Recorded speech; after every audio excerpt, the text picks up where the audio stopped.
Jack, how are you feeling, I guess, most importantly? Yeah, no, feeling really good, thanks, Julian. It's nice to be back out training.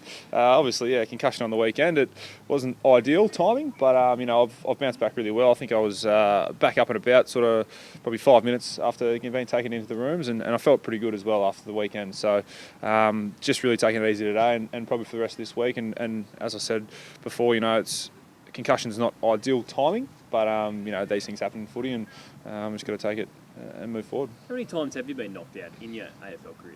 First time. So I've been pretty lucky. I think some guys around the AFL have had multiple concussions, but for me it's a first time, and hopefully the only time it happens to me.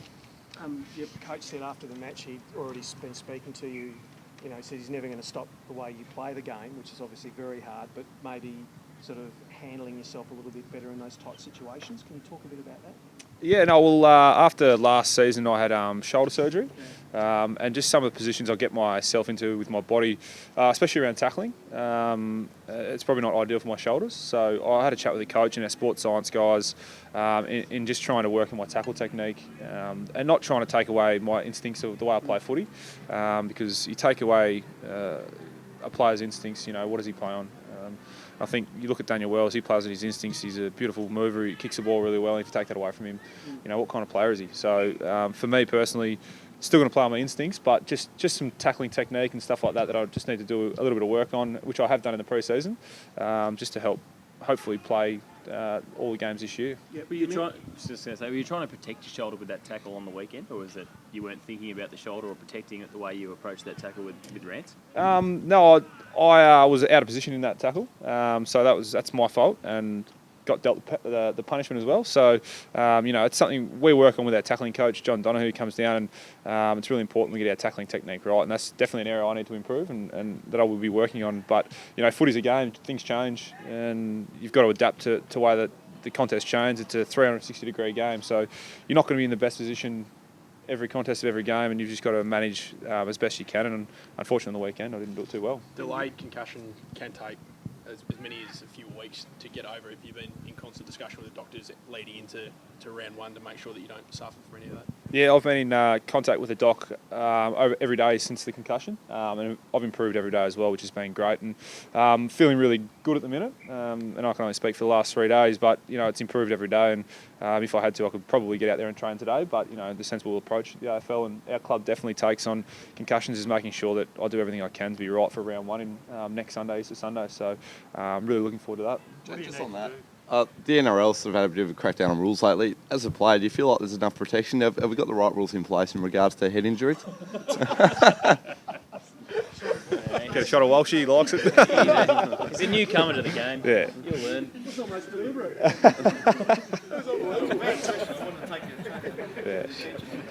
Yeah, no, I think yeah, you cop a knock on the weekend, but no, I think definitely the AFL players these days, and especially after the last couple of years with the rules that the AFL have brought in, we feel very safe as a code, and especially as players, and we understand that AFL doctors and the club doctors have definitely got our best interests at heart, and as much as it is in the heat of the battle, and you think you want to go out there and play as a player because you're right to go, at the forefront of everyone's mind is our safety as a player. And I think that's, if we take that approach and that stand, I think we're going to be right, and it's been really good so far.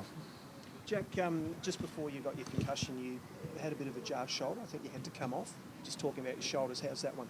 Yeah, no, that's really good. As you said, just jarred it a little bit, but I was cleared to come back on, which is great. And as a doc said to me before I went back on, is that there's no risk at all of you re-injuring it to come back on. So I was quite happy to jump back out there. And unfortunately, 20 seconds later, I was knocked out. So Just over to see more of you up forward this year, like we did towards the back half of last year. I think it's good to know that I've added that string to my bow towards the end of last year, and I'd like to probably play mostly in the midfield this year, but whether the coach wants to put me up forward a little bit, that's his decision, and I'd be happy to play anywhere. So we'll have to wait and see what Brad thinks. You had a season last year where you were still a vital member of the team, but you had a couple of spells out, and it wasn't your greatest year. Just how much that spurs you on for this season?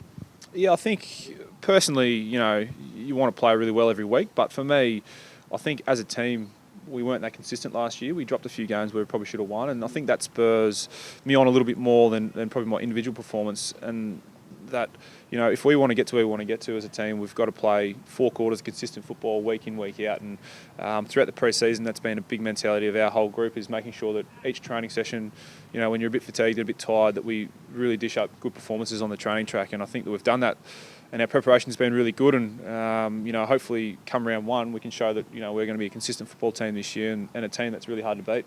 It's always good to have depth, but who makes way in the forward line? I mean, there's so many tools down there. Waite didn't play on the weekend, expecting obviously to play round 1. Aaron Blake was in the VFL. How do you see the forward line shaping up? It's an interesting one. We've got a lot of guys that can go through that in a minute, and I'm quite happy I'm a player at the minute, not in match committee, because I don't have to make those tough calls. But I think it's a great position for our football club to be in, to have so many options. And if we can have guys come in and out the side, playing their role each week, and each week probably going to be different, the lineup, depending on what works, what doesn't work, and that's totally up to the coaches to decide. And it's a good position for us to be in, really challenging players' positions, which is fantastic, and hopefully we get the mix right from early on.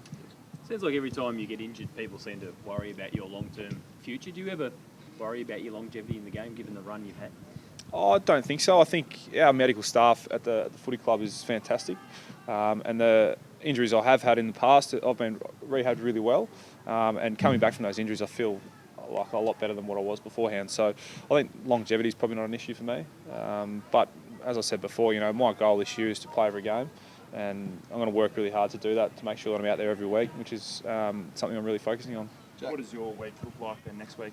Back to full training with the squad, and what does that look like if it is? Yeah, I'll be back to full training next week. I'm not exactly sure of our training program next week, but I'm guessing we'll have, because we play Easter Sunday, I think, we'll probably have 1 or 2 main skill sessions next week, just to make sure we iron a few creases out from the weekend's game against Richmond, and really prepare well before round 1. Jack, a week out from round 1, obviously prelim last year, Higo, Waite come in. Is this the most excited you've been about a footy season, or is it more pressure? How do you feel going into it? Yeah, every year before round 1, everyone's excited. Nothing changes now. I'm super excited to be part of the North Melbourne Footy Club this year, and obviously we've had a couple of great additions in the off season, but we understand we've got a lot of work to do.